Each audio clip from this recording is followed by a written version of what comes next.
ஆ நீங்கள் வாட்டுக்கு பேசுங்க.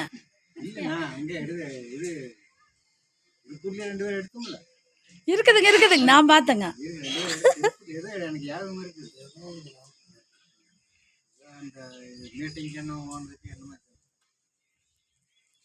நீங்கள் ரெண்டு பேரும் படிச்சதை சொல்லுங்க.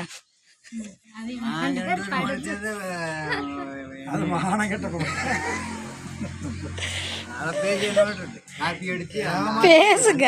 அந்த சில்லாடல பார்த்துருந்தா சிலேட் இல்லையே. அந்த சிலேட்டில் சட்டார் இப்படி கையை பார்த்து அடிப்பார்.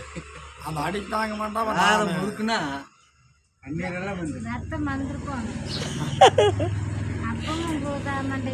அப்போ நான் என்ன பண்ணி தொலைச்சிட்டு அடிக்கு தாங்க மாட்டான் பாவமாக இருக்குதுன்னு எழுதி கொடுத்து கணக்கு போட்டு கொடுத்து அப்புறம் வாத்தியார் கொள்ளி அதை காட்டி அடிக்க தப்பி சுட்டு அதை பார்த்தா சைபராக சுத்தமாக சைபராக ரொம்ப வாழ்க்கையில் ரொம்ப ரொம்ப இன்னைக்கு காலகட்டம் அப்படி 4 அடி அடிச்சிருந்தாங்கன்னா நம்மளுக்கு பற்றி வந்துருக்கு.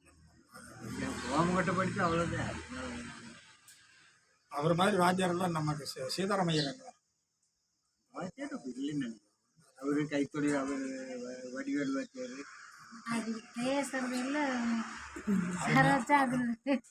அருமையான வாத்தியார் பத்தி சொல்லுங்க. 1ஆம் கிளாஸ் வாத்தியார் யாருன்னு பேரு? அது அவர் வந்து வடிவேல் வாத்தியார் ஒன்று, கைத்தொழில் வாத்தியார் வாரம் ஒருக்க வருவார். அவர் இங்கே நாட்டார் மகள்கிட்ட வந்துட்டு இருந்தார். அப்புறம் அவர் பெரிய வாத்தியார் வேறு நமக்கு சீதாராமையா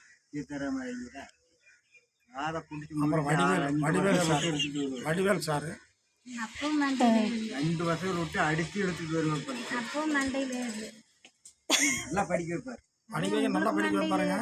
அடி பார்த்துட்டு எனக்கு அழுவாச்சி வந்துடும்னு சொல்லி நான் மலார்னு சிலேட்டை பிடிச்சி சீக்கிரம் எழுதி கையில் போட்டு அத்தனை வருஷம் வரிசையில் உட்காந்துருந்தா எனக்கு மட்டும் தனியாக காப்பி அடித்து கீழே போயிரு படித்து முன்னேறிடாத அது ஏதோ ஒரு வழி பண்ணி விடுறேன் அப்படிங்கிற மாதிரி. இல்லை அப்படியால யாருக்கு தெரியும். அன்னைக்கெல்லாம் கஷ்ட காலம் தான். அன்னைக்கெல்லாம் பெருசு அடிங்கிறது அன்னைக்கு அடிக்கு தப்பிக்கிறதுக்காக உங்களுக்கு அப்படி பண்ணனது. அது வந்து கடைசியில் நம்மளுக்கு இப்படி போகணும்னாரு கண்டா கோயந்தராஜன் கூட போல அதை எடுத்தேன். நடவக்காட்டு கோயந்தராஜன் கூட என்ன பண்ணுறீங்க, நல்லா இருக்கிறீங்களா, வாங்காட்டு விவாதம் கூப்பிட்டானு சின்ன பண்ண பாப்பா அன்னைக்கு விடுன்னு போச்சேன். அன்னைக்கு விடுன்னு போய்